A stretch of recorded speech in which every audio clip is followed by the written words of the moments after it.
This is Warriors Anonymous. All right, welcome to Warriors Anonymous. Hey guys, how's everyone doing?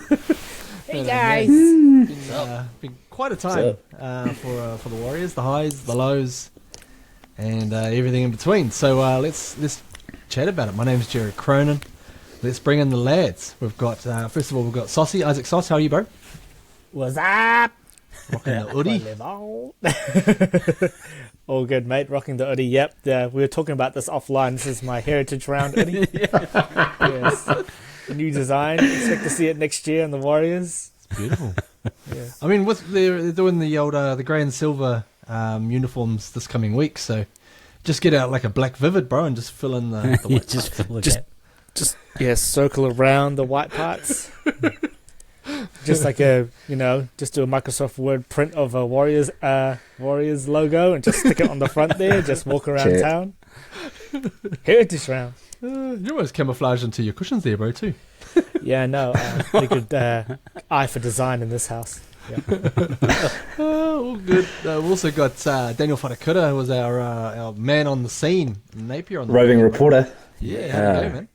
Yeah, kia ora te whānau. Yeah, it was good, the same to Levon before. Good vibe generally around town. Obviously not the result, but nice to have a little bit of a 4-hour roadie for the Wars fans. So all good, man, all good. Yeah, nice. That'd be a quicker trip nowadays with the old transmission gully, is it? Nah, gee. We just so people that are in the central North Island, there's the Manawatu Gorge is out, so basically they're building a new road. You got to go the Saddle Road. It feels like you got to go through back streets sometimes to get there, so not too bad. Over someone's backyard, just sorry. Pretty much. That's New Zealand, man. You know that, eh? Wasn't the gorge closed like about 3 years ago? Yeah, and they've they've disbanded it. Had enough. Let's just try something else and just leave it there. All right. Yeah, bro. We've also got a special guest on this week. Welcome from the Wise Up Warriors podcast. We've got Levon. Hey, Ray, how are you doing, man? What's up, guys? Good to be here. Thank you for inviting me, and looking forward to this one. I've been listening to you guys and trying to catch on to your guys' humor and see how I fit in. If not at all, probably awkward. We'll see what happens. No, bro, you were mean out the gate with your Heritage hoodie. It was hoodie. That was a great call. It slots right in, bro. You fit right in. Yeah. Absolutely, bro. How's the Wise Up podcast going, man?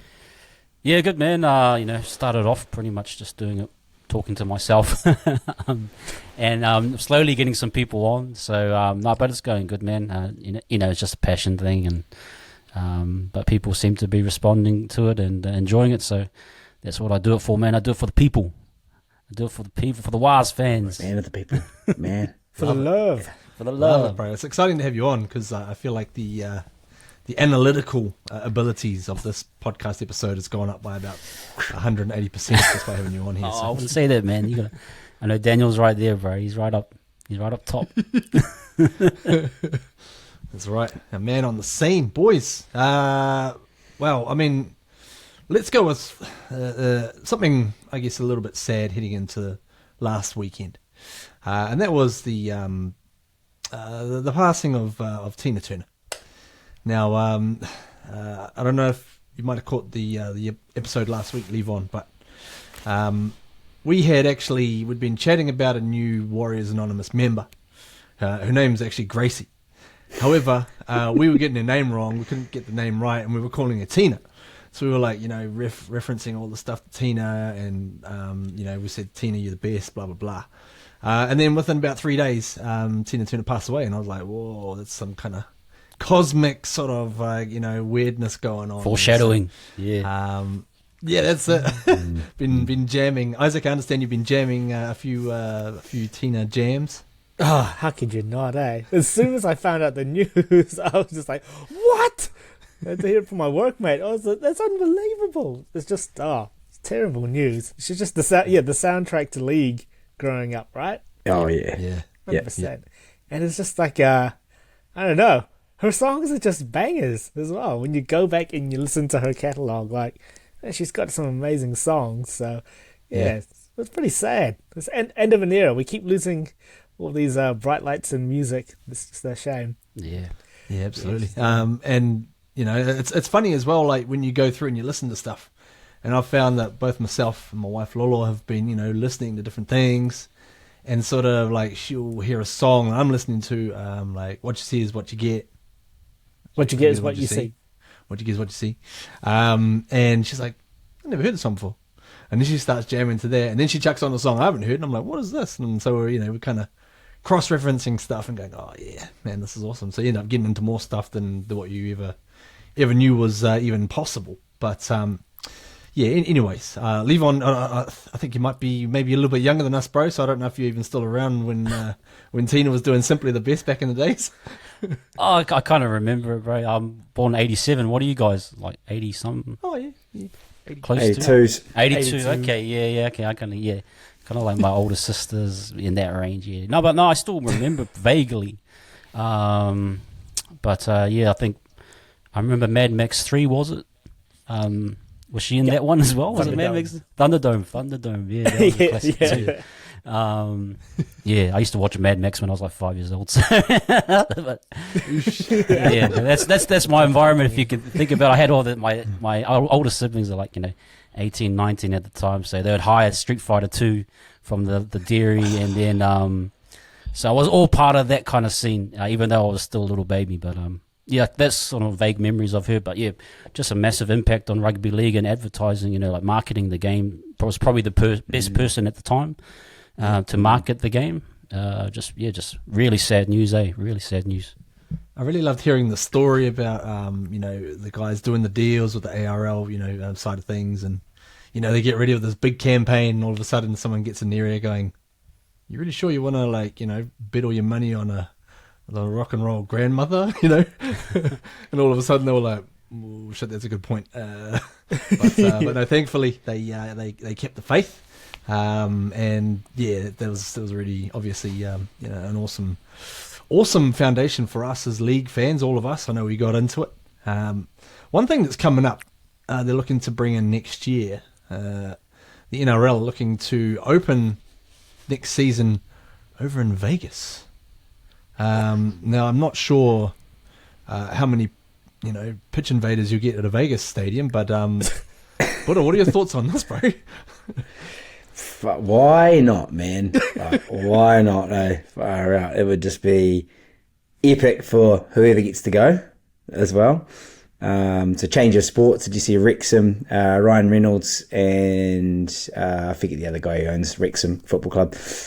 They flew the whole Wrexham team out to Vegas for a hot, post kind of going up the league celebration. So they had a week in Vegas, man, and it just looked lit. So why not? And in terms of product, far out, league at the moment is a pretty good product. And every time they bring like a superstar over to Australia, like Shaq and all those guys, they always show the photo of, I think it's Jordi Taufua, who snaps Cameron Munster in half, and that's like the marketing tool. So yeah, man, hard. Take it to Vegas. You keen for it?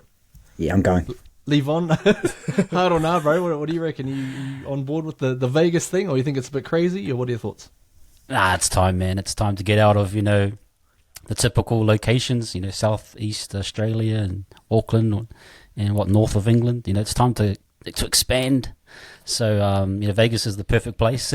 Money and casinos, and the boys will be having a good time, mate. Hopefully a few suspensions for whoever's going, the Broncos and Rabbitohs. Hopefully they get a little too loose, and then we come in and we steal those points. That would be great. No, I like it. I like it. I think it's a good idea. Something different, but also like something. I mean, there's a money element to it. I think Volandi's coming from his racing thing. It's very Vegas and horses.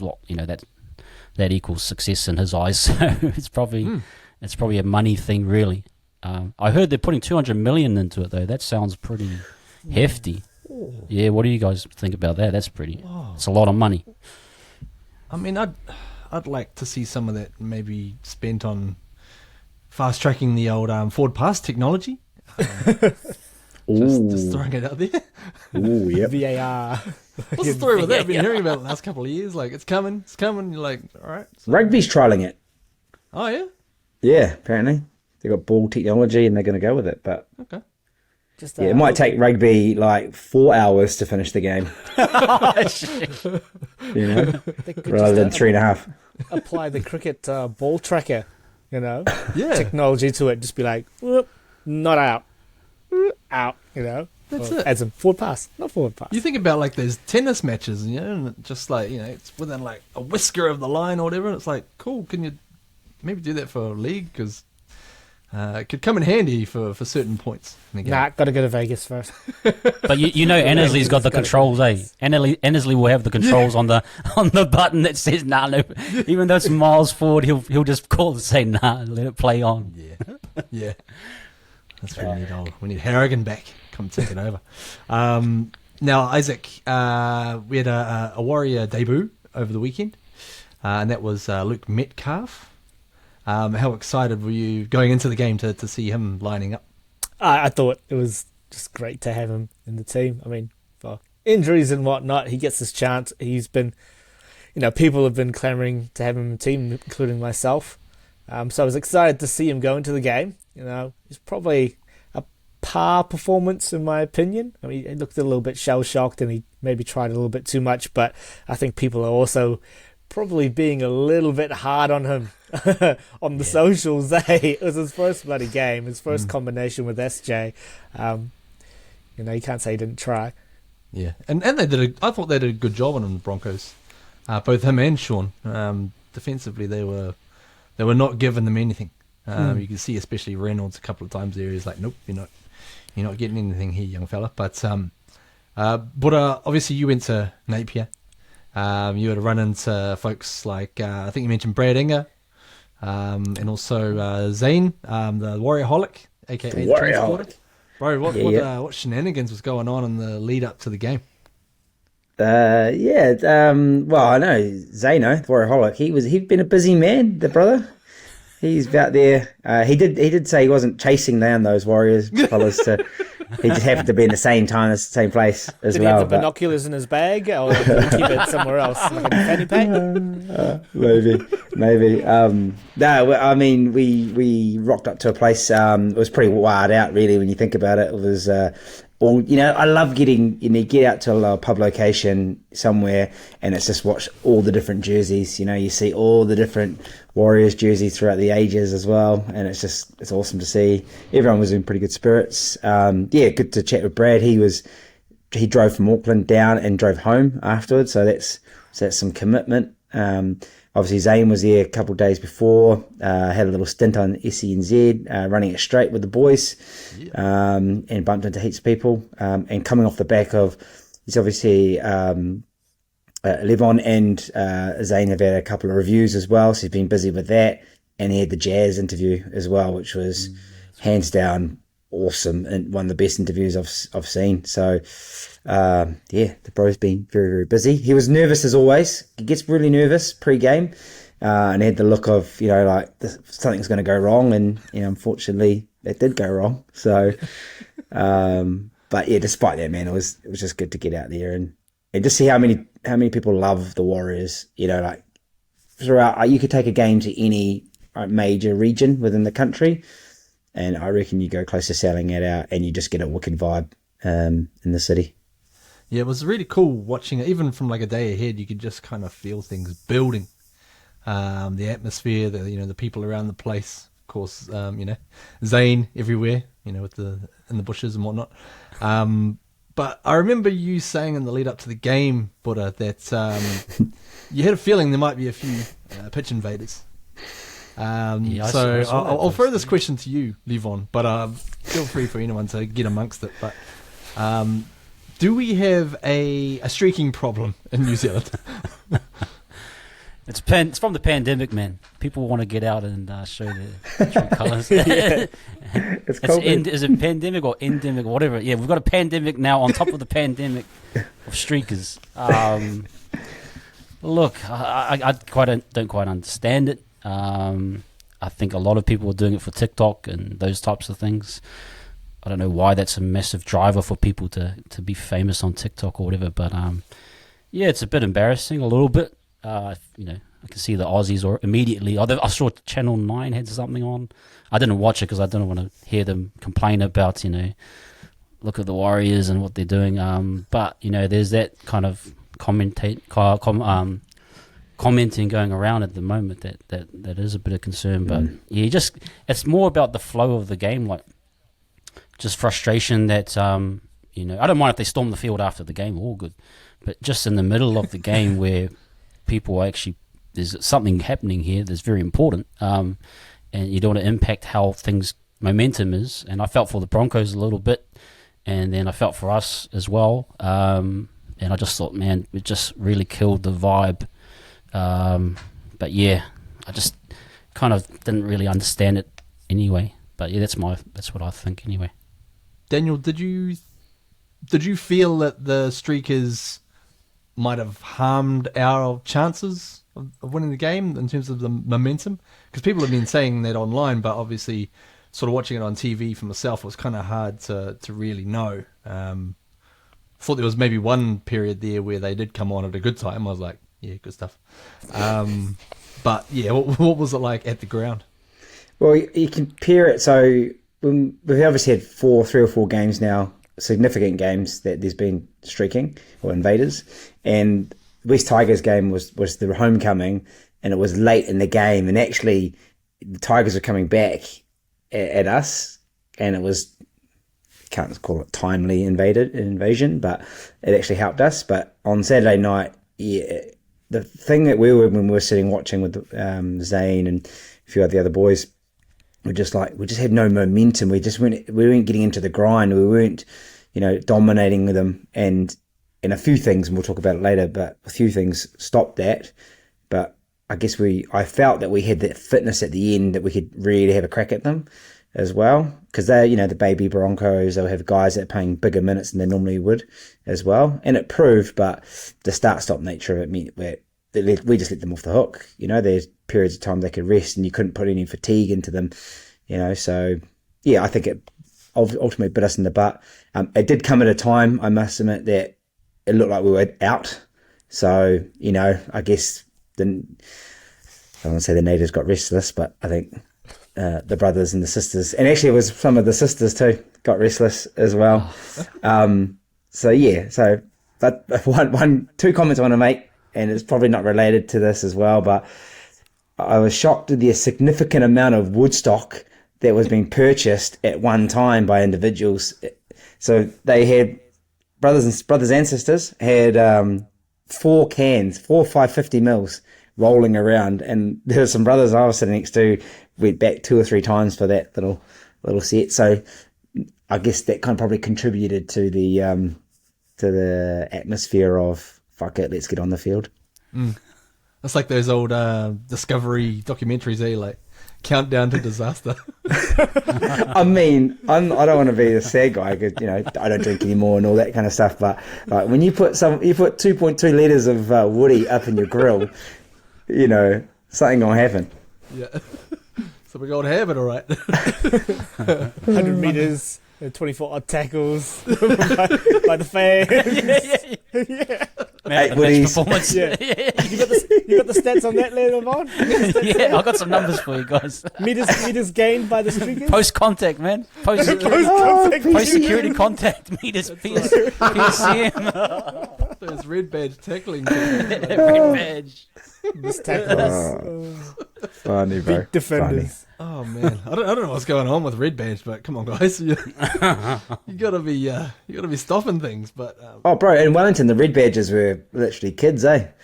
So obviously, they were some of them were like uni students, and it was like, I think we commented last time, like, I felt sorry for someone trying to tackle these big guys, and they're like, one guy got lifted up. This is in Wellington. The streaker, the invader, just lifted up the red badge guy. The kid Dropped up. him. Please, sir, stop. It's just like, beer courage. no, let's see. Yeah. No It good, shouldn't man. be that hard to be able to find, you know, some big grizzly rugby players, get a free ticket, throw them some cash, and say, hey, if you get lucky, you can smash someone. I know there'd be a lot of people keen for that. Get the boys a match fit onto the sidelines. That's it. Get Nas on there, man, with those elbows. He'll do damage, man. Those elbows just coming for you, bro. That's right. There's Shit. no bloody no one reports for that. So Isaac, before we even get into the game, we are now sitting at we're at our regular season halfway point. So played 12, won 6, and lost 6. What are your thoughts on how the season has panned out compared to what you thought it was going to be like at the start of the year? Well, compared to what I thought was going to be at the start of this season, I'd probably say like a B minus, maybe. Just going to give it a grade. I mean, had hopes, but didn't have high expectations because I thought it would be a rebuilding phase, and I think they've exceeded my expectations of what I first thought they'd. Well, at the start of the season, how I thought they'd perform. So I'm still pretty happy with 6-6, and there's a couple of really close missed opportunities there throughout the season, and then a couple of tough calls going against us. So B minus, I reckon that's pretty solid. Room for improvement. That's nice. Levon, I remember just sort of going back, start of the season, tracking through all the games, and at about this point of the season, I had us at maybe about 5-7. So 6-6, that's exceeded what I was expecting. What are your thoughts on how things have gone? Yeah, well, I did that mid-season review, and I said 7-4 would be huge, but then 6-5 was just as good. Now it's 6-6, and after the last month, I've kind of probably dipped a little bit. Based on preseason expectation, well exceeded that, but after watching that last game, I just hope we're not on a downward trend. There are some signs of that, but still massively exceeded what I expected, and like massive, change in the club's culture, and you can sense it and feel it through the team. And hey, you have games like that on Saturday, but I still hold by that we're having a really good season, and I still project us going for top 8. So still loving what's happening on the field, and despite the performance on Saturday. Yeah. Nice, man. Yeah. It's funny, but I always kind of think back to the old, the mid-year school reports. Shit. And I sort of think that, I remember my ones, and they definitely weren't that flash. I tend to think that your ones probably weren't as well. I feel like there might have been a correlation there. Yeah. Easily distracted, I had. Or distracts others. Distract others that follow Jared. Yeah. Doesn't listen enough.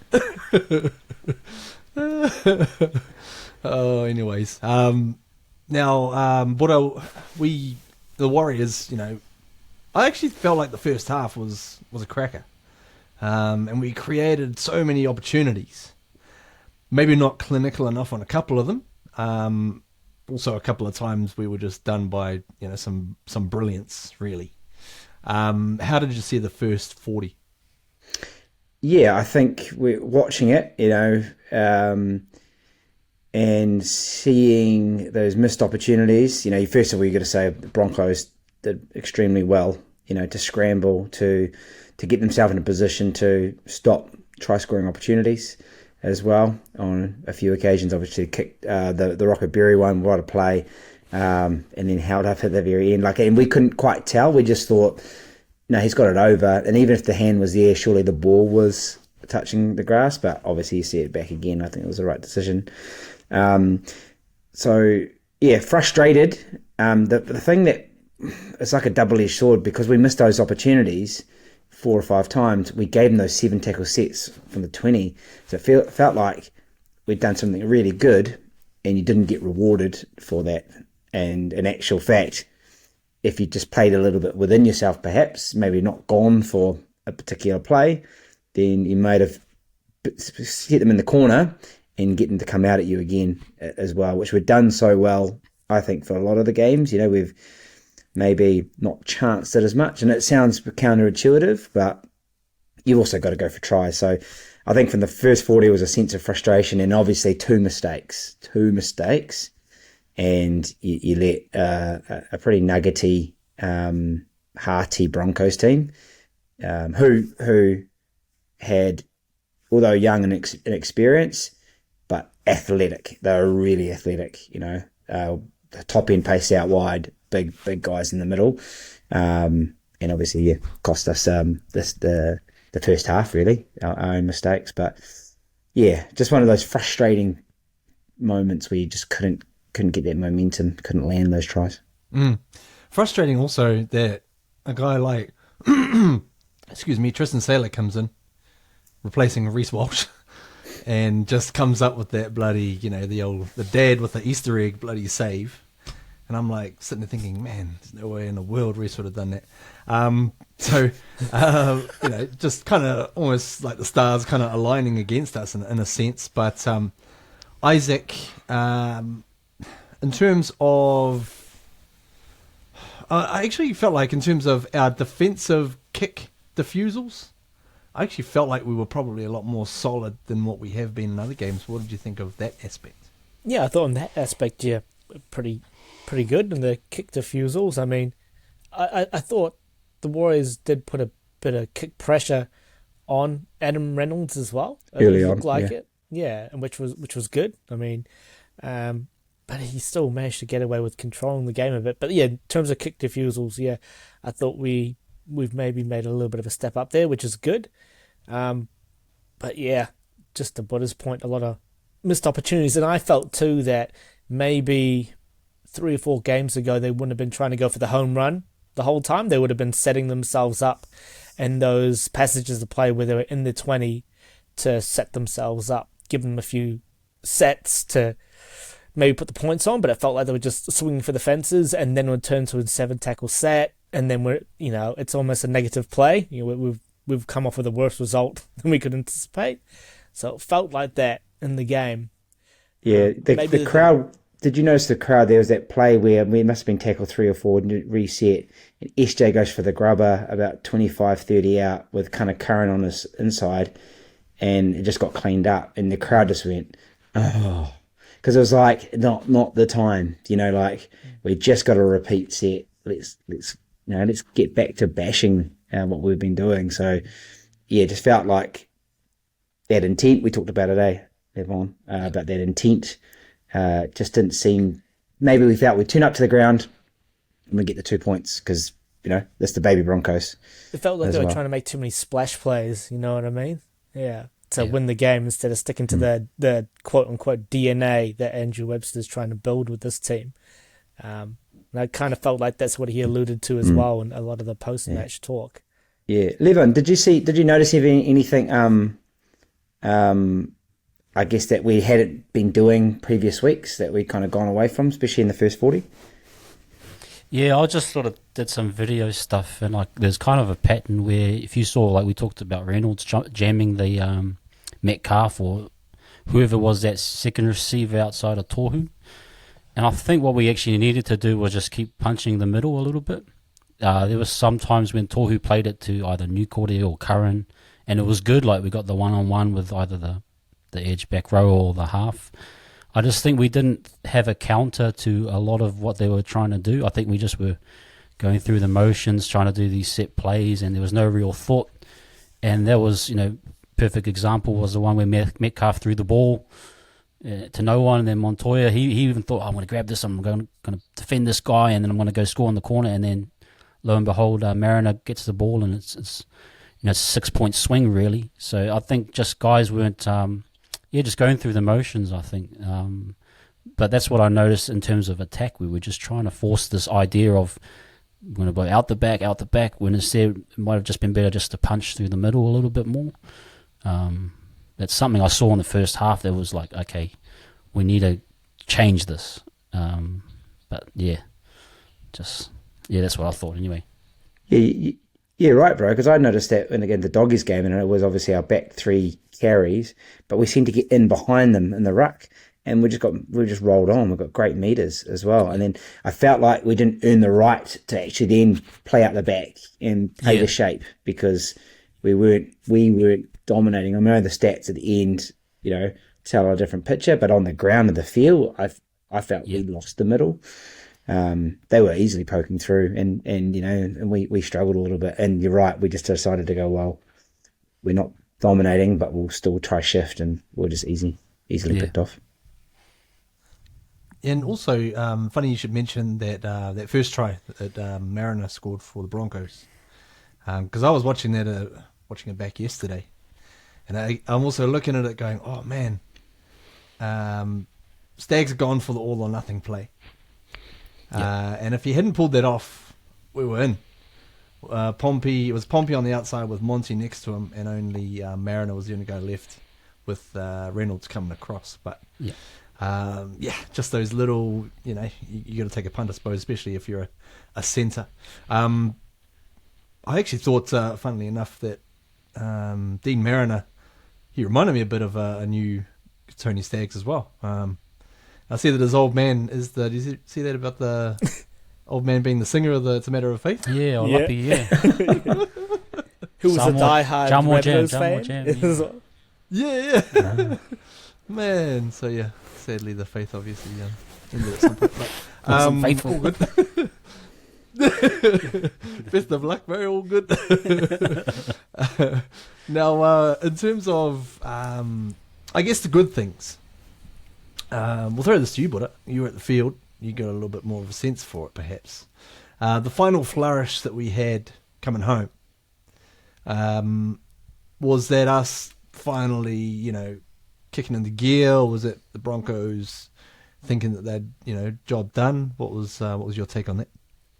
I always said to the boys, as well as and I said before, we just got to be close in the back end.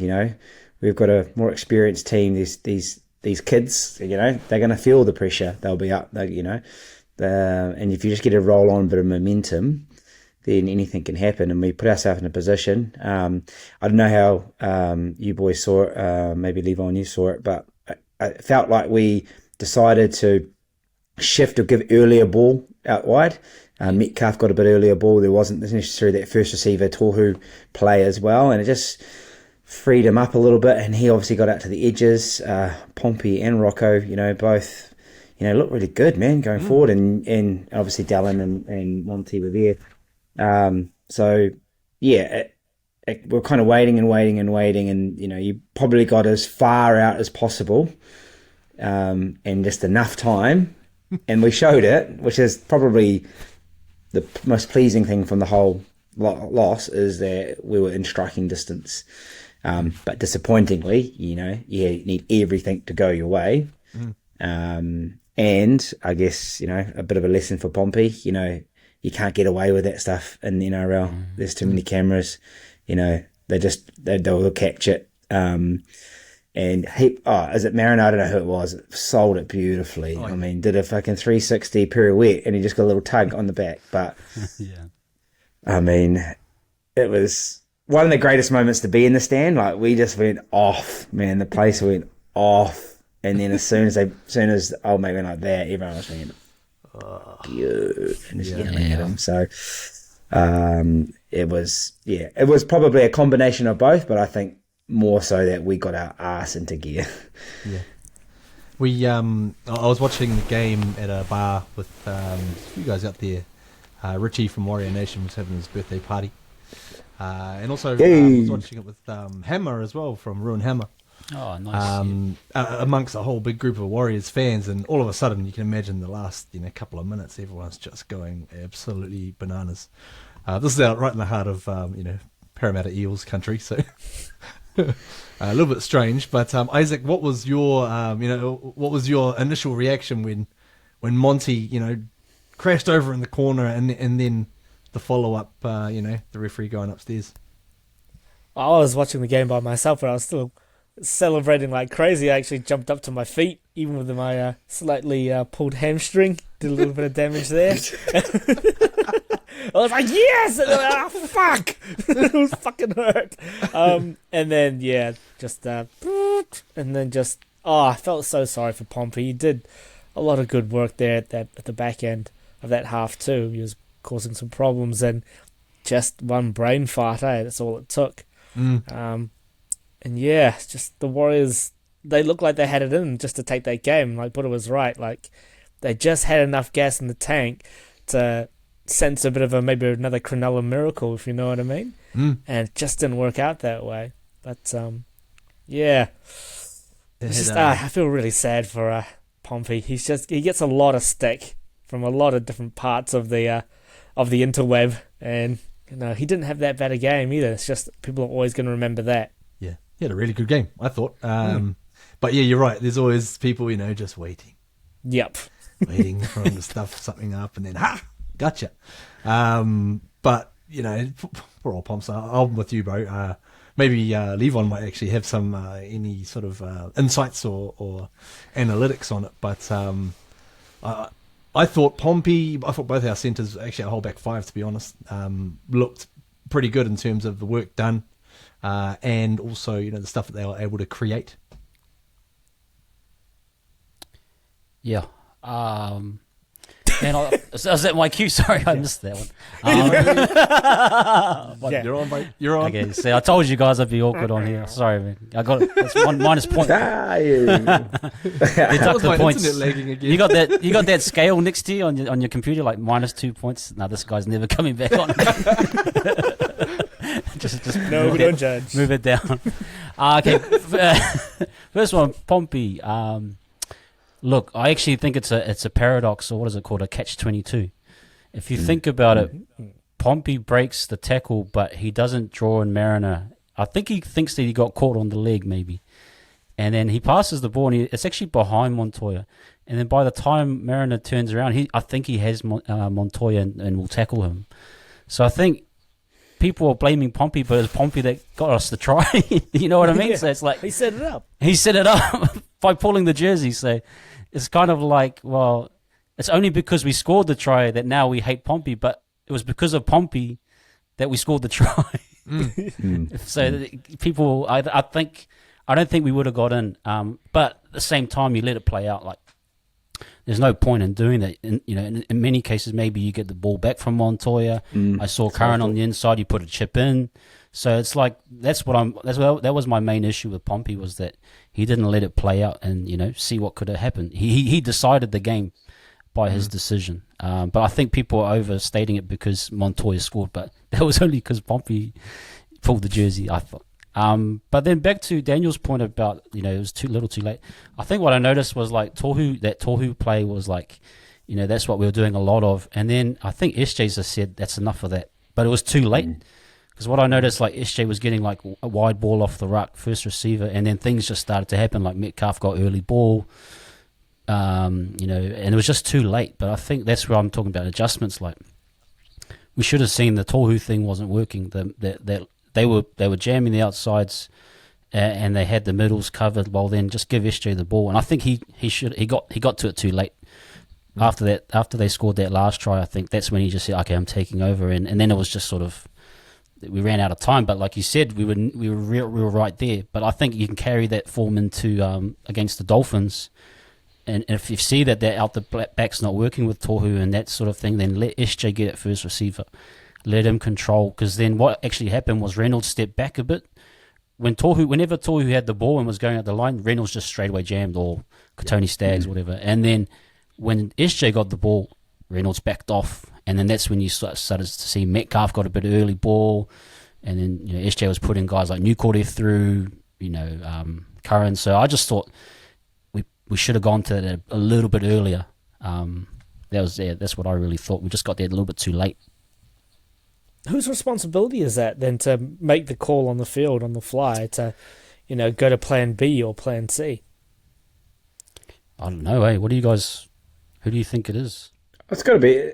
I was thinking they get to halftime, because at halftime, the coaches all this year have a bit calmly sat them down, looked at it. Each coach has looked at it, and they've come back out with an adjusted game plan as well. So I thought perhaps, that would have been a bit of a signal to change. At the stage, the game was still reasonably tight, right? 6-12, 12-6 to them. But it's the leaders, right? It's Tohu, it's SJ. It's coming. The messaging should be coming through. And right, and I think it was when, because the sense of like that last the try that Sailor kicked in, was that a Mariner try?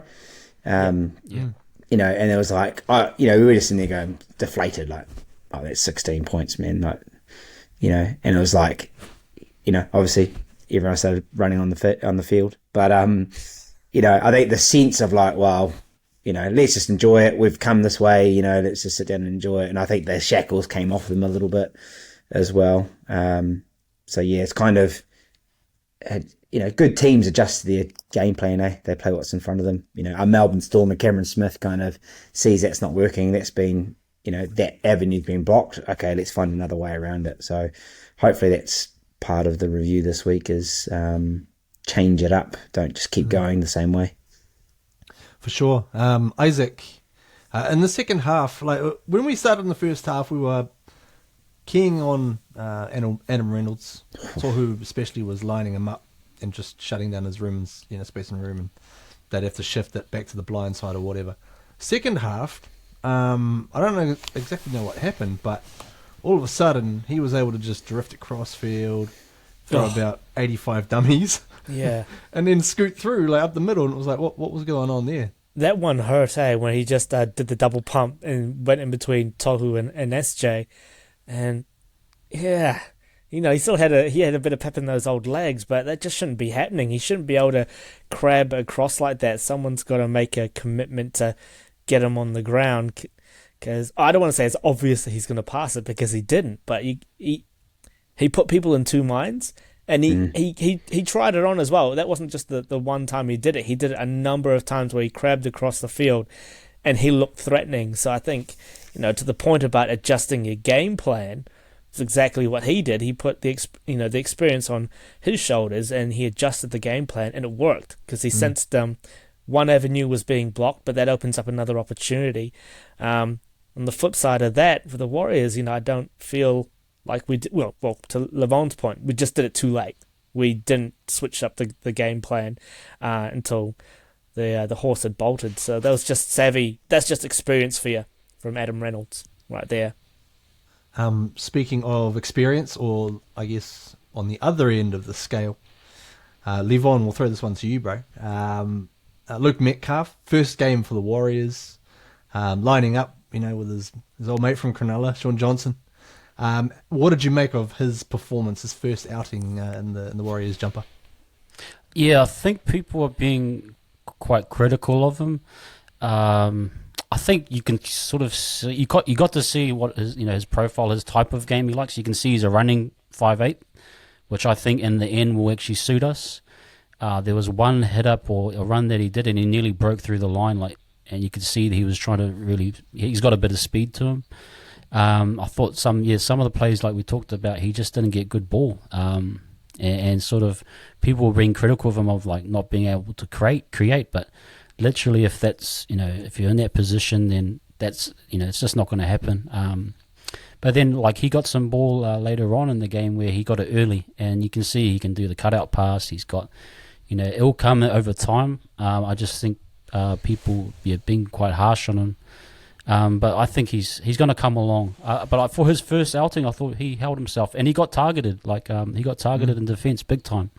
Ricky went at him, and he held his own. Like he got knocked back, but he held his own. I think he did at halftime. He did 20 tackles, and SJ had done 7. So it's a clear idea of what they were trying to do was go down his channel and work on it. But apart from even the Ricky one, I thought was tough because you can't really ask him to do that, to do a one-on-one with someone like Ricky for that try that they scored just before half-time. So I think he held his own, and I just think he needs more time, personally. And obviously, good learnings, I thought, for it was a play that didn't work in our favour, but old Kurt Capewell, the old Origin, surplus good to requirements. learnings. Did the old sneaky, the veteran play where he stripped the ball out, and it was like, okay, he'll learn from that. And yeah, I'm with you, bro. I definitely think that I don't know. I just feel like people saw him, blaze a trail and score a try in preseason, and all of a sudden they were like, oh, here we go.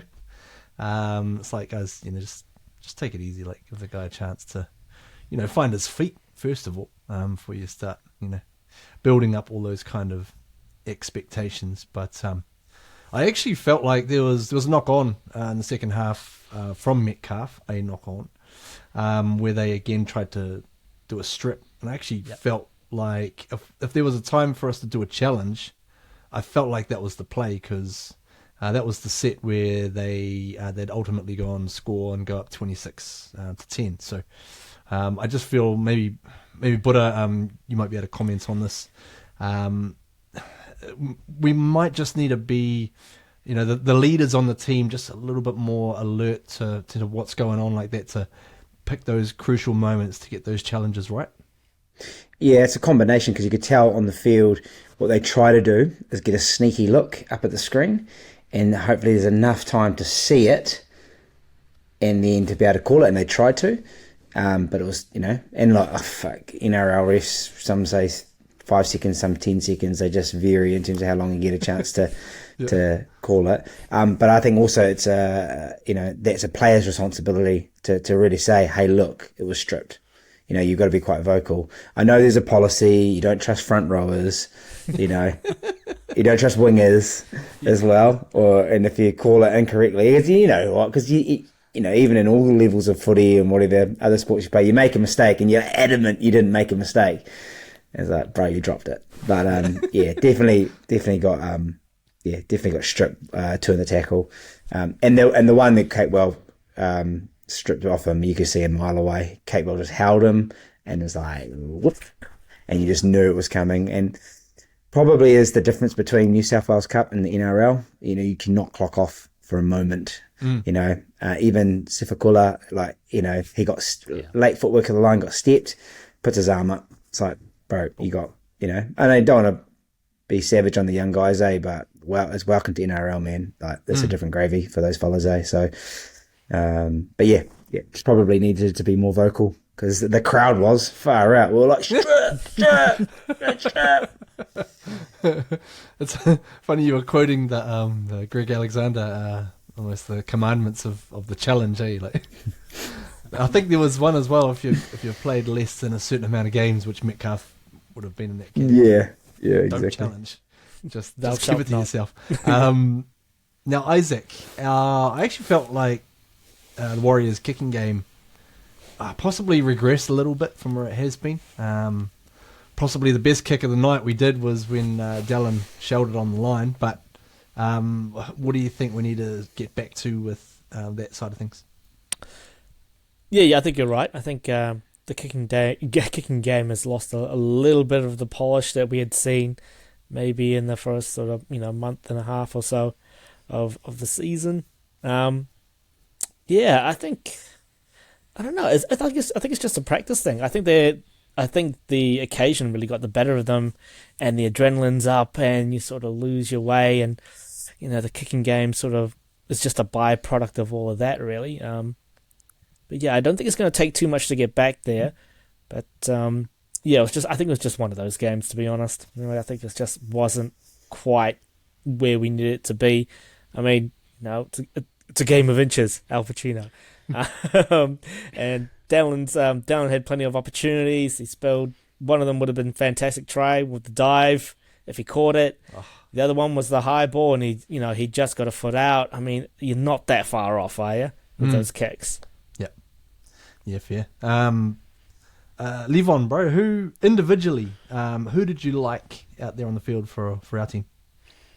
Can't go past old Soul Glow there with old Dallin, man. I thought he was... I thought he just had that. There's something about that hair, man. Smooth. It's so smooth, man. He just... I mean, apparently he had got it cut too. Oh, did he? Oh, yeah, man. That's what they were saying. He actually had it trimmed. Oh, Don't see it. But, it's looking good, eh? Oh, it's looking good. No, I think he's just like...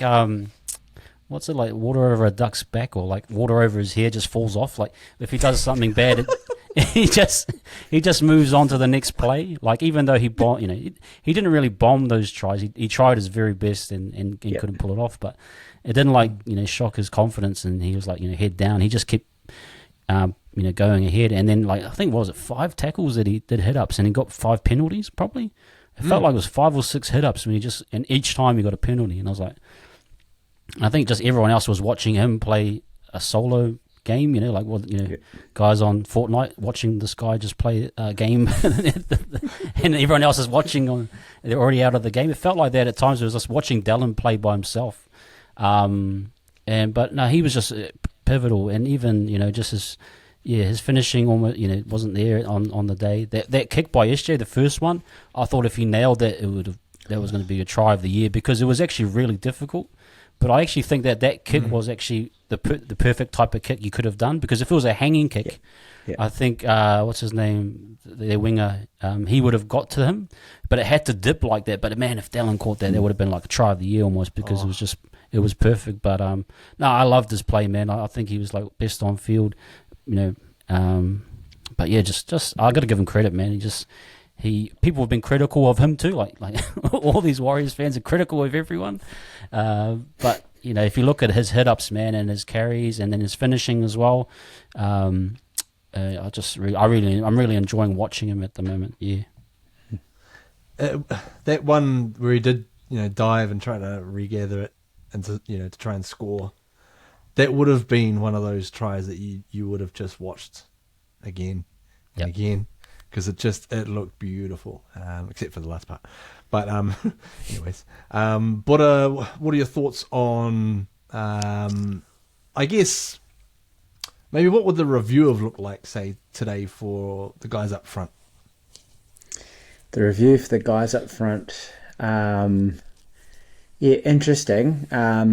I reckon line speed, and you could see this live, was lacking. So, we were really passive with our line speed. We were commenting, and Spoonie was saying, they just seem to be poking through as well. Even like Herbie Farnworth, he was late footwork, but he was poking through. So we just didn't have enough steel in parts in defence, and it felt like they, commented on the 7 tackle sets they had, especially in the first 60 minutes, they could get down reasonably well. It wasn't until the back end of the game where we actually got Reynolds kicking out of his own half, his own 30 and 40.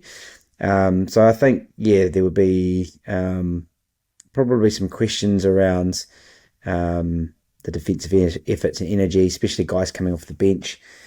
You notice, and you lose Jazz and you lose Dylan Walker, that you lose that level of line speed as well. And I think probably just the feeling that Adam is slow dancing his way down the field the whole time, just get with him, support him. Bunty, some really good intense back end as well. Ali, bit of a shaky game, really. I think just didn't seem to be able to impose himself as he has been as well. And the Cardinalson, I don't know how many times you've trained it, practice it as well. You just can't drop the first pass off the kickoff, man, as well. So I think the review would have been back 5, amazing. And probably edge and just the 4-pack in general got out muscled. Now I'm going to move on to the New South Wales Cup game and other things around the NRL, unless you fellas wanted to voice anything further. I've got one thing I want to say. I knew you would. Look, I just think that that's a game that they cannot repeat. Like, if they want to be serious contenders, they have to. I feel like they just were complacent. They went in, had a great week, and there's good unity, and there's a lot of buzz around them. But maybe aspects, not guys like Dallin, because you could see out there as well, but some of those guys might have just started to smell their own success a little bit. I don't want to sound overly negative about that, but it happens, right? Like you feel that little sincere, that sort of success you're having, and the opposition's depleted, and you just take them for granted, and you get punched in the face early on, and they did, and if we want to be a serious team, we can't do that, man. And I think this week, and we'll talk about it soon, but this week is the battle of who are the hardest working teams, and we can't take the Dolphins for granted. So hopefully Webby uses that as like, I don't want to see that effort throughout the rest of the year. So one more quick question before we move on. Back for you, Buddha. Will Napier get another game? Oh, well, I was just saying, man, like, and no disrespect, and I don't want to be a sad guy about it, but in terms of a viewing product, that cricket ground approach, even we struggle a little bit in the Cape Town in Wellington, but unless it's perfectly symmetrical as well, and a good atmosphere. But yeah, I don't know. You throw that streaking situation in, and like I don't know what it was like to view, off the TV, but yeah, it was pretty hard to watch it compared to being at Mount Smart, Go Media, I should say. That's right. At Go Media Stadium, the Warriors New South Wales Cup team played on Sunday, defeated by the Penrith Panthers 24-14, and so they are now fourth on the ladder. So not too much of a fall off, just gone from third to fourth. And next week they're going to be playing over in Sydney against the Rabbitohs over at Redfern Oval. So depending on timing, I might be able to actually go have a look at that. Depending on when that matches up with the kickoff, of course, with the Dolphins game. So I guess probably just a little bit of a bump in the road for those guys. Perhaps a little bit of just dealing with the fact that a few of the top grade guys have been injured, so they've had to fill the void with New South Wales Cup guys, and there's that kind of flow-on effect. But overall, still looking pretty good. Now, at this point in the podcast, we normally go around and do a bit of a NRL rap, a delicious, nutritious, tasty rap presented by Tēnā Wharekura. And obviously this week, not as much to rap because fewer games, but there is one coming up in terms of State of Origin. Or depending on when you listen to this podcast, last night or 2 nights ago. Buddha, bro, what have you seen around the league? Wow, around the league. So we'll just do a little whistle-stop tour around I think the 5 games that we're on, perhaps 6 games? No, 5 games. I guess important for us to watch was the Dolphins-Dragons game as well. So didn't catch every single moment of it, but it seemed like a tight affair at halftime. But the Dolphins managed to grind out another win as well. So did anyone catch that game? Did anyone catch any highlights of how the Dolphins played? I caught a bit of maybe the second half. Maybe it might have been the most of the second half, should I say. But yeah, they kind of always felt as though, even though it was close, kind of always felt they were going to get the upper hand. They just, got in the arm wrestle, did the old Sylvester Stallone, turn the cap backwards and just over the top, wore them down. Over the top, maybe. Yeah. So it was. I think they've got some good players in that team, the Dolphins. Really happy, Jermaine Isako, 100th game, and he got a couple of tries, and just actually, I think he's been really, really good this year. Stellar season. He hasn't really been good. getting the headlines that he would if he was a player at one of these other clubs, perhaps. But I've really, really been excited about how he's going. He's been given a shot, when he wasn't really wanted at the other clubs, and he's just really taken advantage. So awesome to see. It's a good win by them, given they had a few forwards out with Origin, right? And Hammer as well. And obviously, old mate is suspended for 4 weeks as well. So Kafusi. So I was actually, it's probably the perfect time to play the Dragons when you've got a few players out. Dragons up and down, obviously. But yeah, it worries me, I guess, that they were able to, put a team away like that. They're expected to win, and they had an expected win, didn't they? And kicked away with the second half, which worries me a little bit, man. With those guys coming up this week, they just got experience in the right places in that team, eh? And St. George are a pretty young team. They had a pretty young spine, They were just they just didn't have the game day experience to sort of take on the Dolphins, and they just ground them into the dust, really. just slowly but surely. Yeah, man. And catch the Eels Cowboys. Caught a little bit of Nah, didn't catch that one. Yeah, my second favourite team. Levon. So Who's you'll that? just Eels. you'll probably hear the Eels. Yeah. Yeah, Eels, yeah. man. No, Was that I was from- Sharkies. I was Shark. Yeah, he's going from the Shire, yeah. I was on the Sharkies, bro. Just when they were come just on, man. get rebuilding. Second favorite, bro. Second my Second goodness. favorite. And then now Nico's here. And you talked about Dallon's here. We have a thing here. It's a slickometer. When Nico's here is real greasy, he is on. So I've jumped onto the Eels now, bro. Help the boys out because I'm just a massive fan of Dylan Brown. And I'm like, oh, can he come home? Can he come home, please? Would love that. Man, I feel like He everyone's is. about to end the call. Yeah, man. You I'm outta said here. sharks, bro. You said sharks? That's insane. How? They're cheats, I man. was. What do you I was. Oh, to be fair, you missed this, bro, because I feel like me and there's another fellow, Jeff Wright, the brother. He's a Warriors Anonymous brother from way back. I think we single-handedly got the deal done for SJ. We were on the bandwagon to bring SJ home when he was off contract. When Lobbying hard. yeah, was it Fitzgibbon had given him and Cowboys 7 the hook as well. So, but now they're good. The Eels, talking about Eels, man. They're back, eh? They're a team that I was so surprised of where they were, on the ladder and the start of the season they'd had with such quality they've got. But man, I think they've probably got the best halves duo going around in the competition. When you think about it, Mitch Moses and D-Bags as They'll well. also have a good run as well with not many Origin selections. Obviously, the form hasn't been great, so not many guys are going to get picked. So now they can sort of cash in on that misfortune, I suppose. Yeah. I think the thing as well with their points differentials, like even though they were like 12th or 13th, they're like got plus 50. I was like, oh man, if these guys win 2 or 3 games, they're like back in the top 4 or 5. Like they haven't linked Finding many the groove points now. here. Yeah, or they're scoring points, or they're either not linking many. Yeah, no. So just a little solid win there as well. Obviously, our game. I'm actually going to give credit to the Broncos. Levon, bro, I just always give them shit because growing up, I hated the Broncos. Always have and always will.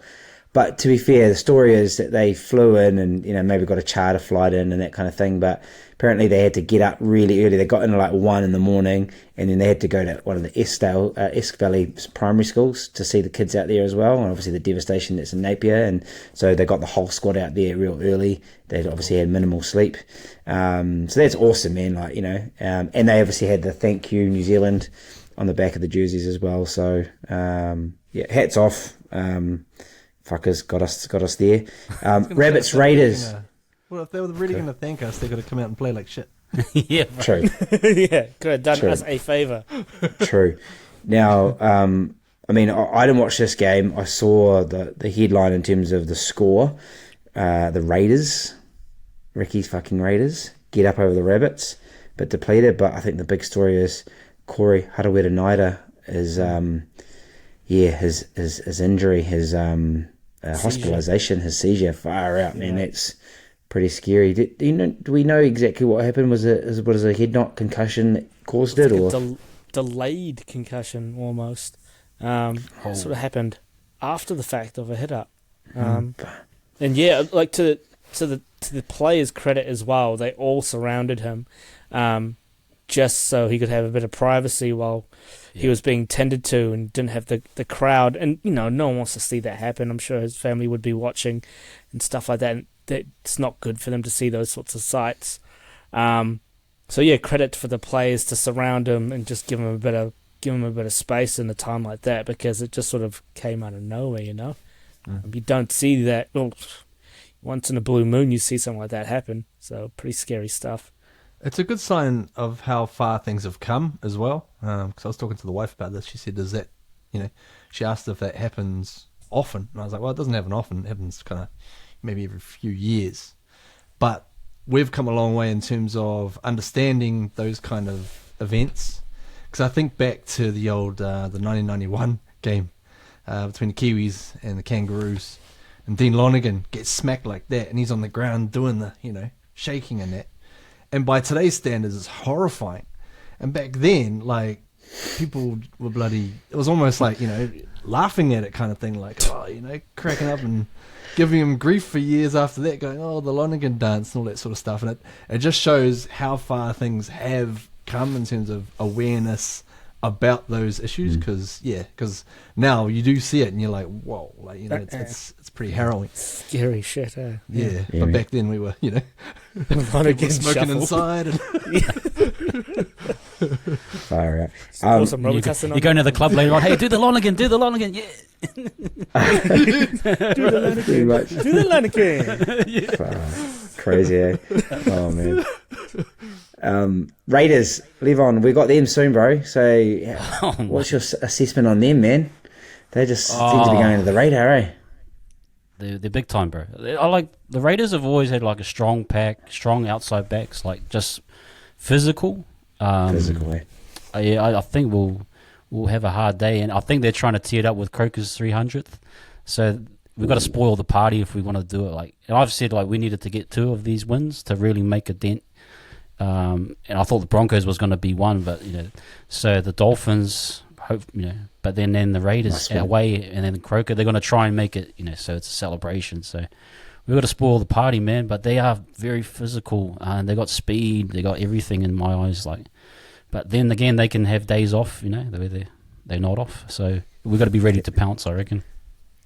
Yeah, I man. feel And like from that winger Albert Hopoate as well is, in terms of the offspring of John that we've seen, I feel like he's the closest sort of replica in terms of build and how he plays. He's not as certainly not as hope not. borderline on his certain things, but in terms of how he runs the ball and all that sort of stuff, every time I see him, I'm like, man, that's just Johnny Junior out there, bro. Like father, like son. Yeah, Yeah, man. But And I- maybe not. Maybe. Oh, man. Do the Hopawati. Do the Lonergan. Do the hopper. Do the hop body. Out of this world, bro. I had declared Rabbitohs the real deal 2 weeks ago, and then they've lost the last 2 weeks. So we'll move on. And the team that I don't think are the real deal, and they proved it again, are the Sea Eagles going down to the Knights. Real interesting game, eh? Like, it was really close. It's kind of felt like no team wanted to win, really. But yeah, the Knights got the job done, and Dom Young goes 100 metres to get it at the end. So a kind of ding dong classic 90s battle, eh? Ex grand final had that kind of bit of that feel as well. But I know this Matty John's son, Cooper. Cooper. I don't think he can tackle, bro. Like, he's just turnstile. I right. feel for the guy, dad. but maybe like his dad. Yeah, but but yeah, no, yeah, interesting game. But the game of the week really will be Origin on Wednesday, boys. How do we see it, Levon? How do we see it, bro? What do you think? What do you think's going to happen? Who's going to get the chocolates? Man, well, Latrell dropped out, Is that right? Is that true? Yeah. Yeah. And who's in? Is Crichton's in? Is the one Crichton's about Cleary having a toothache real? I saw that one pop. Yeah. But he's going to play apparently. Tooth so. infection. Tooth infection, yeah. Yeah. whatever. And Haas is questioned. Yeah. Haas bit is of an ankle questionable. issue, I think. He'll play. He'll be fine. Oh, Filipino Voltron. Yeah, I think He'll just replace the what was the what was the ankle one? The Voltron one? Was it the green lion or whatever? I think it was green and blue, was it? Down the bottom. No, yeah, green and blue. Could be. Just Sorry, Levon, you probably wondering. No. I was still trying to think I'm trying to think how it's going to go. I think New South Wales will probably. I think they do quite well in game 1. I'm looking forward to seeing who's. Oh yeah, I think with Turbo back, at least they'll have something on the edge that they might have missed with Crichton. And then TPJ's it's kind of it could be a hit and miss. I was thinking like if TPJ has a quiet game, that's a good sign because he's such a he can knock on penalties. You saw what he did to what was it, Sean Johnson? He gave him the ball against the Bulldogs. So I just don't want to see any. I don't want to see any of that stuff from him. But I think Freddie will rein him in and just say, "Hey, mate, we just need you to do this one job. Don't try anything else." But yeah, I think they'll have a strong showing. Queensland, yeah, how will they adapt with Reece Walsh and a few of the changes, like going against Gay Guy and a few other guys where they usually like to have them. That loyalty, as they always say. Yep. I think there's going to be a bit of that where, blooding a few of the young guys is going to cost them a little bit, especially with Reece. I think even the moment may be too big for him, especially at this stage. So I think New South Wales will win, bro. 1-12. I wouldn't go 30 plus, but yeah, fair enough, bro. I wouldn't be surprised if TPJ gets a good crack at Walsh for some reason. I wouldn't be surprised if they try to run him directly at him as much as they can. Another thing about TPJ, he seems the most likely to me to be the sort of player that would do the Hopawati. I don't know why. He just seems like he's got that in him, eh? He just seems like that kind of player. He just does some crazy shit, eh? Yeah, it's not cattle dog anymore. It's do the hopper, mate. Do the hopper. do the hopper, and then TPJ just comes out of nowhere. Yeah. Shit. It's making comeback. Yeah. Jed, what do you reckon Queensland's got, mate? How do they win this one? Well, it's funny because you're heading into the game, right? Say last week, both teams have been selected, everything's going fine, and from what I sort of witnessed, I am based in New South Wales, so there's obviously a bit of a skew there, but from what I'd seen, everyone was saying, "Oh, New South Wales should be confident," blah blah blah. And all of a sudden, you lose Latrell, and all of a sudden people will start to just, have that belief completely eroded. So, yeah, it's a funny one. People have been getting stuck into them about the blue jersey thing. And just, I think that's quietly Queensland are just going about their business. I actually feel as though it's almost, injury-wise, it's a really, it's a typical Queensland kind of preparation for New South Wales, because Queensland normally the ones losing guys and having trouble getting guys to play and whatnot, and they still come out and do a job. So it's a bit of a weird one. I'm interested to see what it's like in not Melbourne, Adelaide, how that dynamic goes. New South Wales generally do better at the neutral grounds. Having said that, as we saw last year, it's game one's huge. It's almost going to decide the series right here. Whoever takes this game, because then you've got a home game each way from there. So, and that's really where I felt Queensland won the series last year, was just by stealing that first game, because then from there they could afford to get completely just ruined in that second game, knowing that they could go up to Suncorp and have everyone behind them. So, I think this is going to be massive. Thinking back to Game 3 last year, honestly, that was... I know that Queensland won and I'm cheering the other way, but in terms of the game itself, that was one of the best, best of all time. So, just thinking from a neutral perspective, say, if you get anything at that sort of, or near that kind of entertainment value, bro, I think it could be a lot of happy people. So, exciting, but we'll see. I'm still picking the Blues. Nice. All good, boys. All good. Go the Blues.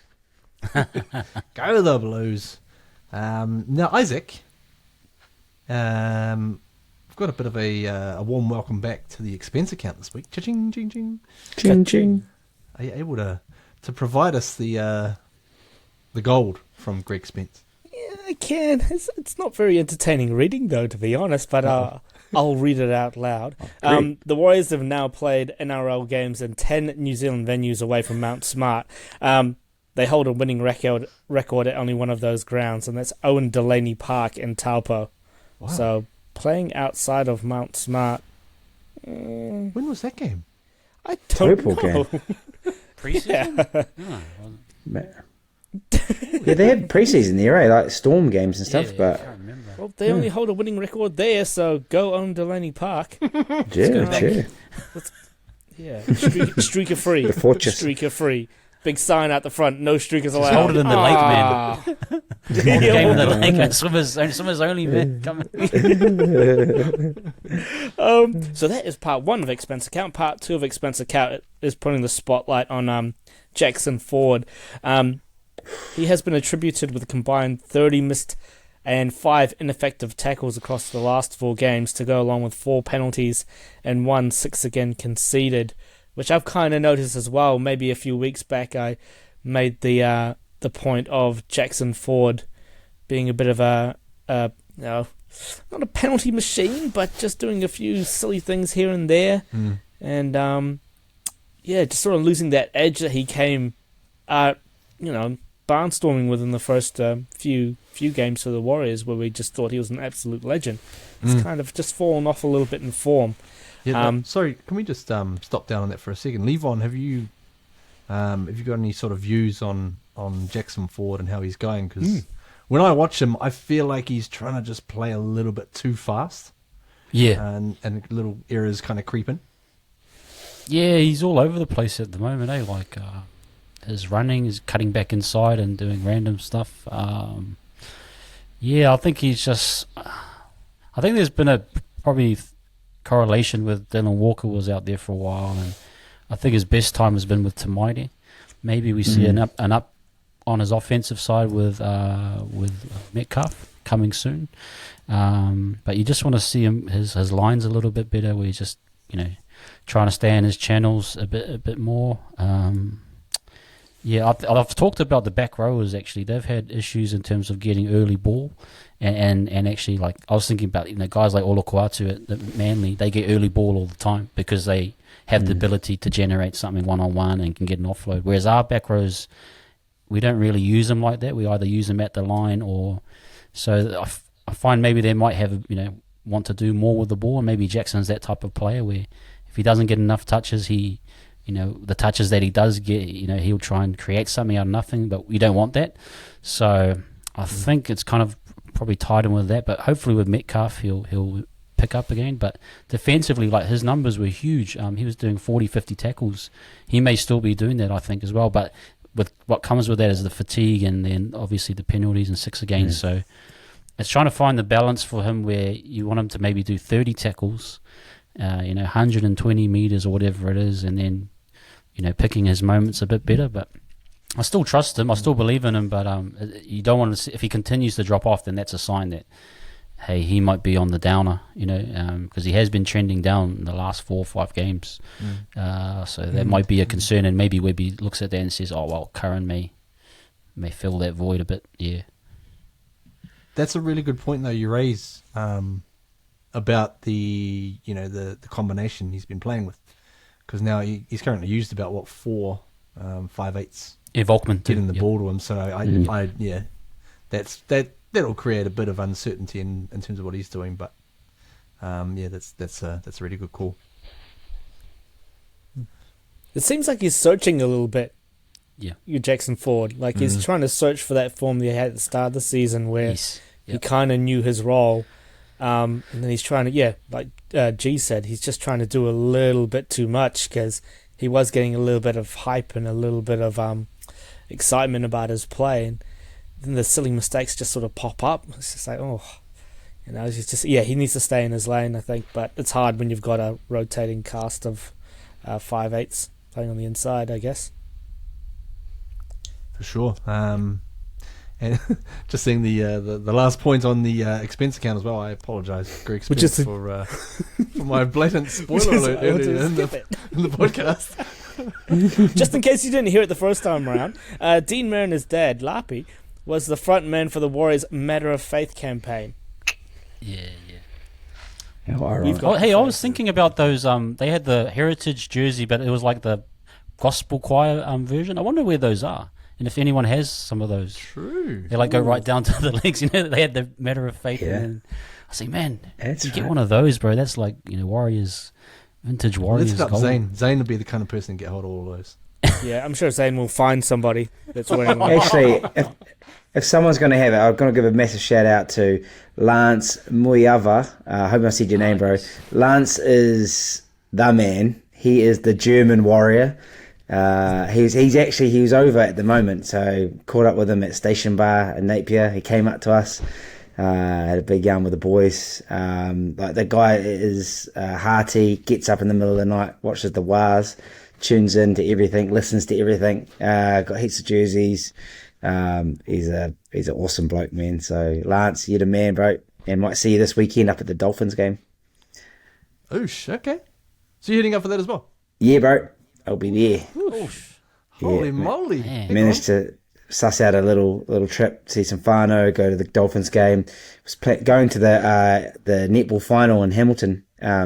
Was planning to go see the Pulse, but unfortunately the Pulse lost by 1 on the dying seconds yesterday. So yeah, 2 games I went to, lost in the last seconds this weekend. But yeah. Well, maybe don't go to the Dolphins game then. Yeah, I'm Stay bad. away. Stay away, bro. I'll stay away, bro. Watch it from your couch, thank you. Sorry, boys. I'm there, so it's going to be awesome. Well, Can't wait. Now on to the Dolphins. Got a game coming up against them.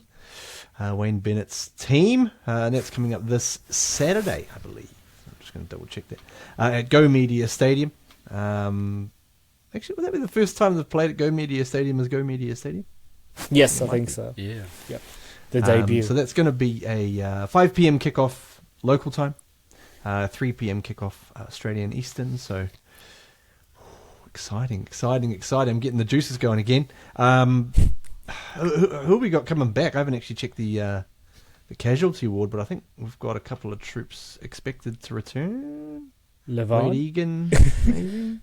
Yeah, I thought Egan and was Williami. Oh, how did Williami go? Did anyone know how he went at New South Wales Cup? What, did he play 80? I'm not sure. Because I saw he was listed, but I haven't checked on how he went. That raises a good question. I mean, if he is fit, do we bring him in or? No. Oh, I'm actually. Is it a hard or no? Same close. I think Pompey and Rocco have done playing well enough as well. But there is a massive in potentially, who it should be available, is Mitch Barnett. And I think we've been waiting obviously a while. It was round 3, wasn't it? Unfortunate.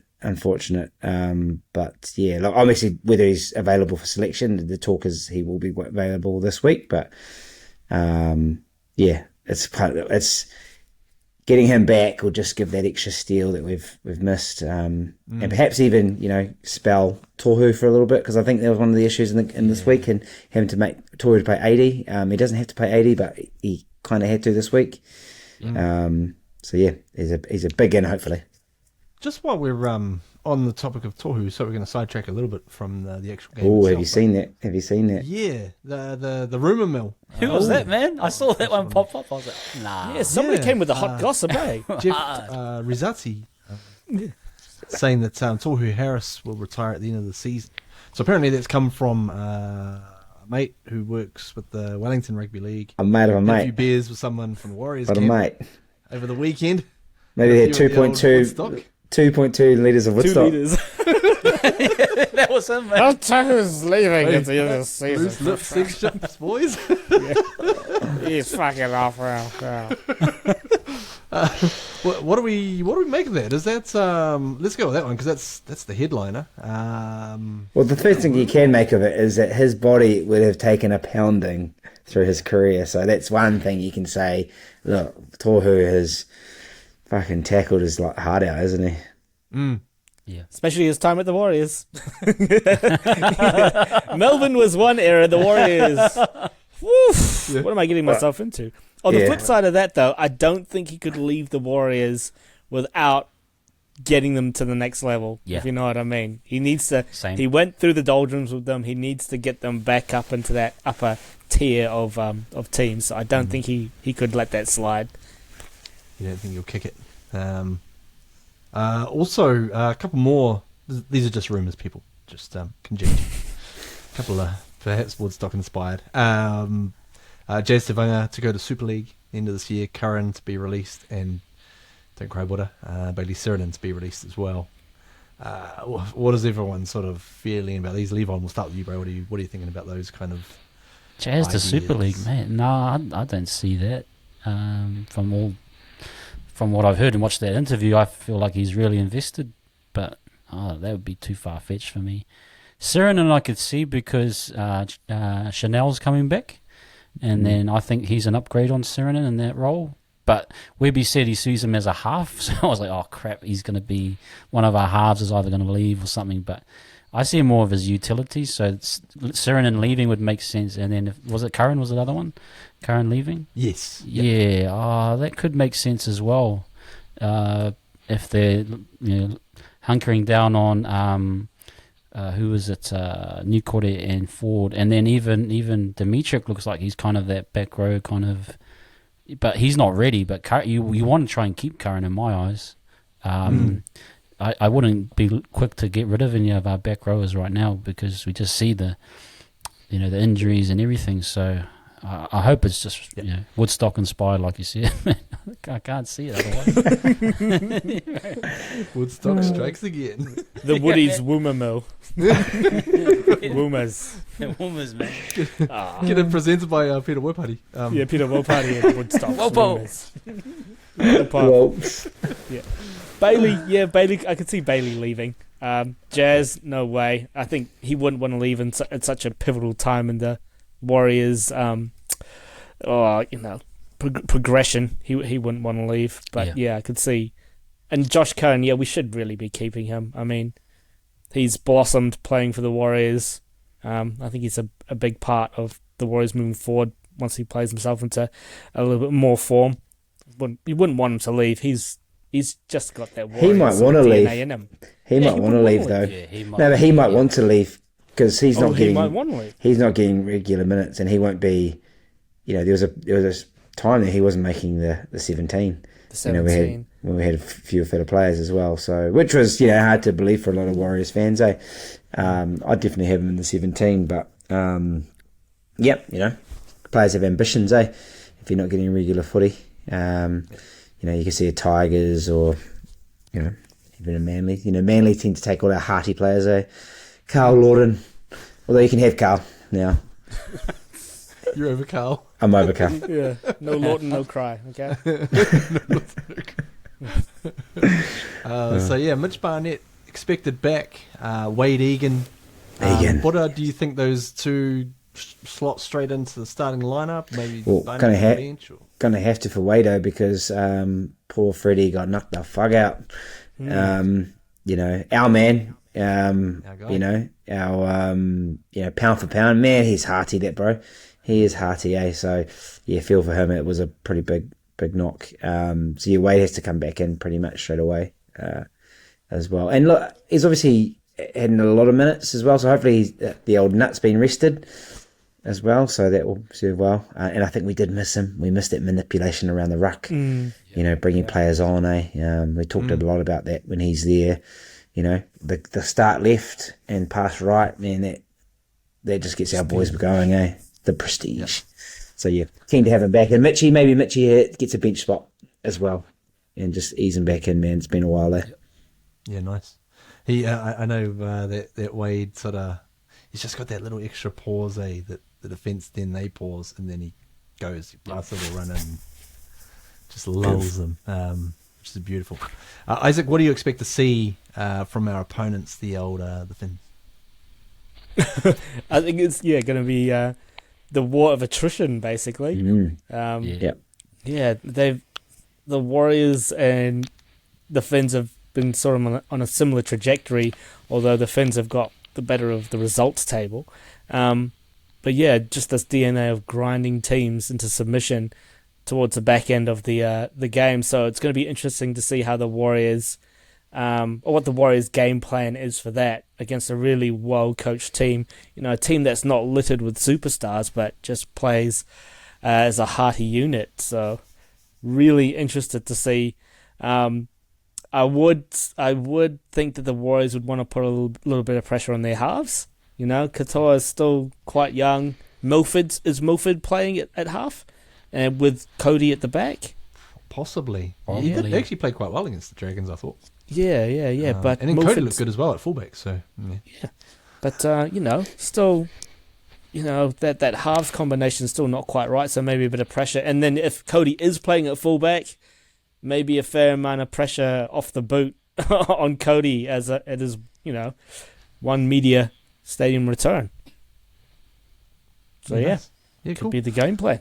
Levon, bro, what will be for you? What will be the key areas of focus for us? Yeah, I think for us we've got to try and build off that last 8 minutes that we played with the Dolphins in the Broncos game, and try and manipulate the attack a bit more. I think just going back to what you guys are talking about, I think we are on a similar trajectory to the Dolphins. I think they know their identity more than we know ours. Meaning they know what they've got, and they have a clear plan of what they want to do with it. Whereas you could see last week against the Broncos, we just not sure we really trust in, obviously Metcalf coming in, and that you could sort of see a little bit of doubt with us. So I think we need to kind of reaffirm to ourselves that we are a good team, and we are, but that we need to really show real intent. And so I think we'll try and win the contact areas. Like, they're a big team that's big out of the ruck. Like, JMK is their secret weapon in my eyes. Like, manipulation of the ruck, he's probably up there with Grant in my eyes. And so they try to build off that, one out pressure cutting back in behind the ruck. So, the performance that we had against the Broncos won't cut it, man. You got to really, we'll have to really dig in and actually slow down the ruck and actually tackle. I felt we were way too passive against the Broncos. We just let them come through, and then we guided them softly down when we felt like it. So it's kind of like it's like, okay, let's just go down here. And you've made 20 meters post contact. Okay, we'll just drop nicely here. So we got to try and limit that. We're not furniture removalists, we're trying to get this guy down, man, Come on. That shit. We're trying to break furniture, man. That's what we want to do, bro. You want to be bad furniture removers, just Yeah, that's what we want to, yeah, bro, that's what we're going to do. So, I think if we can get back to our identity, because they know theirs, and Bennett will just tell them, hey, this is what these guys do, we can beat them, and they'll follow the plan. So we've got to follow our plan and stick to what Webby says, because I think we went away from that a little bit. And probably with him having his, birth of his baby, I don't think the messaging got quite through, and you just saw the boys just slackened off in their standards. There was probably the first time this year they've slackened their standards. So I think it's kind of coming back up to the standards, and then following through with the plan. I think there's some real merit in that term, furniture movers as well. That's nice. That's awesome. Make that a segment, yeah. How do we go moving the furniture? Whereas the Warriors were just trying to yoga them. Just go to sleep. Down with dogs. Just relax. Play the ball. But they just need to be like, ah! Put the ball underneath as a little pillow for them. Yeah. Play the ball. Oh shit! All right. Let's go. Oh, any more points to bring up around this game coming up? The big game, key game. Just it's must win. It is must win. We've got to keep pace, and we've got to win our home games. And they're a team we need to beat. Which they're a good team, but they're a team we need to beat. Yep. It's a win must. Oh, one point I'd like to bring up. This is outside of the game. Daniel Anderson. Show a little bit of love to Daniel Anderson after everything he's going through. Wow. Quadriplegic, terrible body surfing accident. He was a big club of the Warriors. Early performance, early successes that we've had at this club. Yeah. So spare a thought for the big man. It's horrible news. Yeah, really, really sad. Freak accident, and what is it? Round 25 going to be the Daniel Anderson round. So, I guess that's a really nice touch to show some support, because it's funny, isn't it? Like, it's kind of one of those weekends where we lost, but a couple of other things happened with the Daniel Anderson stuff and the what's his face, Harawira Naira from Canberra. Just keeps it all in perspective. So we can enjoy the game, but hopefully everyone comes off the field at the end of it. Anyways, well, let's do a quick hard or nah. Let's go around the room. Start with you, Levon, bro. Hard or nah, are we going to beat the Dolphins? Hard. It's the only way. Yeah, there was an R in there. Like the balls. Hey, there was actually delay. There wasn't me. It was the I think about that. That's my first. Go ahead. I think what Daniel said, bro. It's must win, so I'm gonna go hard all the way in. But we got the troops to do it, man. We got.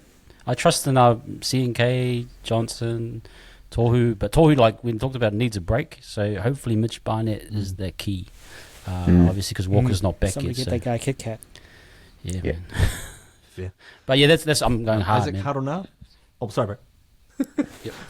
Well done. Right, awesome. Yeah, hard. I reckon. Yeah, this will be circled on the calendar. They have to win it now. After what happened with the Broncos, there is no losing. There is no try. There is only do. They got to win. There is no try. I like that. But are you going to be there again? Yeah, I'm fucking looking forward to it, man. Is Zane going to be there as well? No, I'm not sure Zano's going out. Warriorholic. But yeah, just took a chance opportunity. But yeah, looking forward to it. 5 o'clock kickoff. Taking the kids. My son's just throwing shade at me. He's only 7. He's like, I don't like the Warriors, Dad. The Warriors are shit. I'm like, no, go to your room. So yeah, but yeah, it's a hard. We're gonna win. We should win. This is the reaction. I want to see a reaction. I want to see, because in my opinion, this was our worst performance of the season. Man, in the context of everything, we played really hearty, and we weren't there. In the first 60 minutes, and we came back anyway. So, yeah, hard. We're gonna win. And are you going to streak? Am I going to streak? No, it's a negative. I'll pull a calf, hammy, quad, pull them all. Yeah, before you even get past, just past the gate, but you'd be like, oh, hang on, no, I'm done. Get back. Do you think there are going to be any streakers? That's a hard or not question. Quickly, are there going to be any streakers this weekend? I don't think it Mount Smart. What do you reckon, boys? Not at Mount Smart, nah. One Media, Go Media. I reckon Red Badge will get a few reinforcements. Yeah. It's the true fans, man. True fans. Yeah, true fans. They wouldn't let that go down. Good on them. Yeah. If you're in the crowd and someone tries to do it, just grab them. Yeah, vigilante justice, eh? Or calm them down, tell them to relax and put a woodies in their hand. Do the furniture removal one. Just come down here. Put these cuffs on you, and it's really nice and soft. Yeah. It's all right. Some Tai Chi shit. Me, boys. Too much fun for Monday night. Let's jump on out of here, fellas. Daniel, best of luck at the game. Isaac, keep working on the old the Warriors hoodie. Yeah, man. I went to call it hoodie, but it's not. Heritage round available while stocks are limited. Get it for the low price. And also, Levon, bro, tell us before you jump off as well, bro. For anyone who's tuning in, just how to get hold of your podcast and hear what you're on about. Yeah, man. Wise Up Podcast. It's on Spotify and Apple. Go along and have a listen to it. I do Wise Up TV as well on YouTube. Do a series called The Wānanga. So I do deep dive into the analytics side and just get footage and do what I do on Instagram, just slow it down and just watch stuff really slow-mo like Discovery Channel, animals doing their thing. Yeah, Tai Chi, furniture removal. Slow it down. Slow it right down. Maybe they've been watching too much of my videos, the guys. They've just been going, just calm down. Come on, guys, we're not playing a half speed. We've got to pick it up. But well, that's pretty much probably what I do. Mainly on Instagram too. Do a little bit of video stuff. Busy, bro. You're busy, man. Busy. Yeah. Awesome, bro. Awesome. And on behalf of us, bro. Me to you, man. We love your stuff. It's awesome. You got awesome following, and we really appreciate someone who knows the game properly coming to have a cordial. Thanks, guys. I can actually see you in a couple of years, bro. in front of one of those sort of big screens. The telestrator. Yeah, you press play and freeze it here, and you're like, okay, you'd be up on the board, like just putting arrows in and stuff, and we'll be like, oh shit, I never saw that. But that's where I see you, bro. I see you. Oh, that's appreciate that, bro. Hopefully one day See you, bro. be at the Warriors, man. Thanks again for joining us. My name is Jared Cronin. This has been Warriors Anonymous, and as we like to do at the end of every episode, go the Warriors.